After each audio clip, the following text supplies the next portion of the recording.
नमस्कार दोस्तों, आप टाइम तक देख रहे हैं। नववर्ष की आपको बहुत बहुत शुभकामनाएं। लेकिन एक बेहद गंभीर खबर से शुरुआत कर रहा हूं। छत्तीसगढ़ मर्डर आपने सुना होगा, किस तरह से एक पत्रकार को मार दिया गया।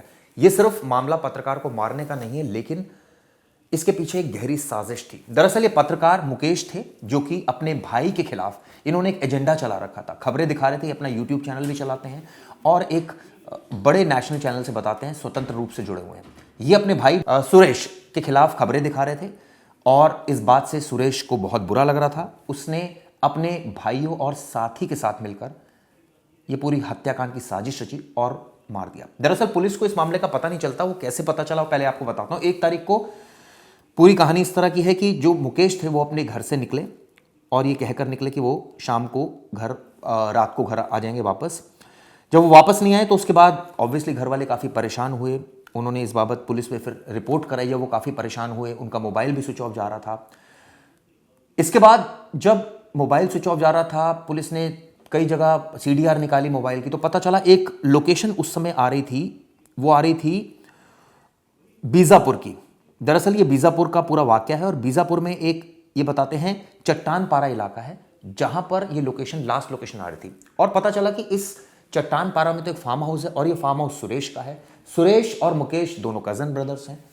तो पुलिस को शक हुआ कि हो सकता है कि कुछ कनेक्शन हो। जब पुलिस वहां पहुंची तो वो जगह भी काफ़ी संदिग्ध लगी। आसपास के लोगों से पूछताछ की गई और सीडीआर निकाली गई तो पता चला कि लास्ट जो कॉल थी जो मुकेश ने की थी वो कई लोगों को की थी। जिसमें जो कॉल की गई थी वो एक सुरेश का भाई था, उसको कॉल की गई थी और कई लोगों को की गई थी। जब उनसे पुलिस लोकेशन के आधार पर उनके पास पहुंची तो पूरा राज खुल गया। पता चला कि उनका मर्डर कर दिया गया था। 1 तारीख को ये हत्या हो गई थी, इस तरह की जानकारी निकल कर आई जब वो गायब हुए थे।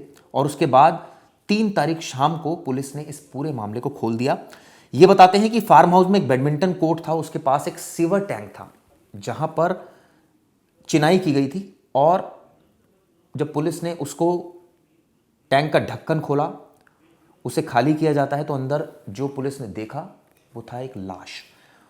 जब पुलिस ने उस लाश को निकाला तो शक विक्षेप थी। जब पूरी कहानी समझ में आई, पूरी इन्वेस्टिगेशन आगे हुई, तो सबसे पहले पुलिस ने इस मामले में दिनेश चंद्राकर को पकड़ा, जो कि इनका कजन ब्रदर है। रितेश को पकड़ा और महेंद्र, जो इनका एक साथी, तीनों को गिरफ्तार किया। यह पता चला जब सुरेश के बारे में जानकारी लेने की कोशिश की गई तो यह पता चला वो तो हैदराबाद निकल गया है। खैर, इन तीनों से जब पूछताछ की गई तो इन्होंने अपना जुर्म कबूल किया और उन्होंने कहा कि इन्होंने मारा है। वो दरअसल इसलिए मारा था क्योंकि मुकेश सुरेश के खिलाफ खबरें चला रहे थे।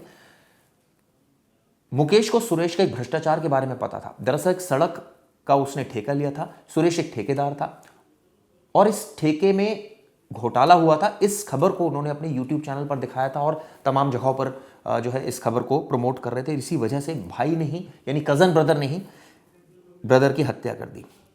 अब इसको लेकर ऑब्वियसली कई सवाल खड़े हो रहे हैं। सबसे पहला सवाल तो ये उठता है कि इस खबर का मकसद क्या था। जो खबर दिखाई जा रही थी, क्या इसका मकसद अपने भाई को परेशान करना था, मुकेश जो सुरेश को क्या परेशान करना इसका मकसद था, या कि कोई और मकसद था, या फिर सच्चाई उजागर करना था। लेकिन जिस तरह से मुकेश का मर्डर किया गया वो भी कई सवालों के घेरे में। बेरहमी से उसको मारा गया, उसकी बॉडी पर कई सारे निशान पाए गए हैं। लास्ट लोकेशन से पता चला कि भाई ने इसलिए मरवा दिया क्योंकि वो उसके खिलाफ एक एजेंडा चला रहा था, खबरें दिखा रहा था। तो पत्रकार का काम तो निष्पक्ष खबरें दिखाना ही है ना।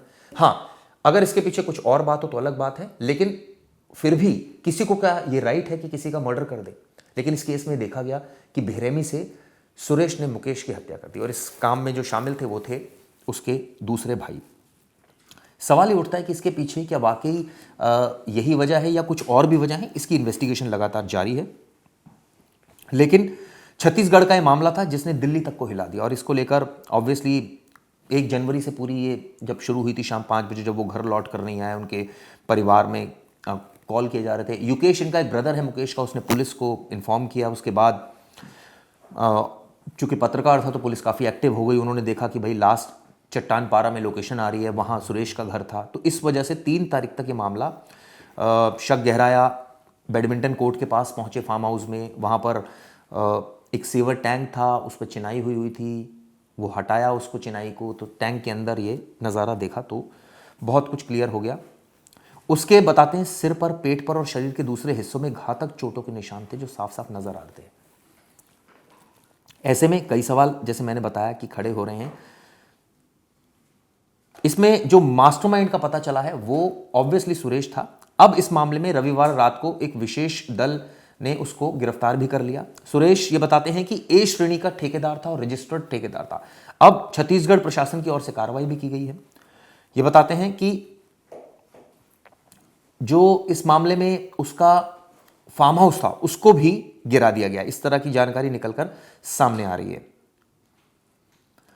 यह पता चला है कि वो उसने अपने चैनल पर भ्रष्टाचार की खबर दिखाई थी जिसको लेकर ऑब्वियसली तकलीफ हो रही थी सुरेश को, और इस वजह से उसने इस हत्याकांड को अंजाम दे डाला। यह खबर इसलिए दिखाना बेहद जरूरी है क्योंकि एक पत्रकार से जुड़ी हत्या का मामला है। सिर्फ इतना ही नहीं है, इस खबर में जो एक इंपॉर्टेंट पहलू है ये भी है कि क्या वाकई, हालांकि देखिए हत्या किसी भी सेंस में किसी की जाए, ये किसी भी तरह से इसको एक्सेप्ट नहीं किया जा सकता, वजह कुछ भी हो, किसी को कोई राइट नहीं है किसी की हत्या करने का। लेकिन इसमें एक बात जो सबको चौंका रही है वो ये है, चौंका इन द सेंस इस बात की इन्वेस्टिगेशन जारी है कि क्या वाकई इसके पीछे मकसद खबर दिखाना ही था, कलम की ताकत को मजबूत करना था, या कुछ और था। क्योंकि ये एक ऐसी चीज थी जो अंडर इन्वेस्टिगेशन है, इसके बारे में अभी कुछ नहीं कहा जा सकता। जांच होगी तो ही स्थिति साफ होगी। ये वीडियो कैसी लगी जरूर बताइएगा। इसके बारे में और डिटेल मैं आपको देता रहूंगा, निकालता रहूंगा, कुछ और फैक्ट्स आएंगे वो भी बताऊंगा। तब तक के लिए शुक्रिया।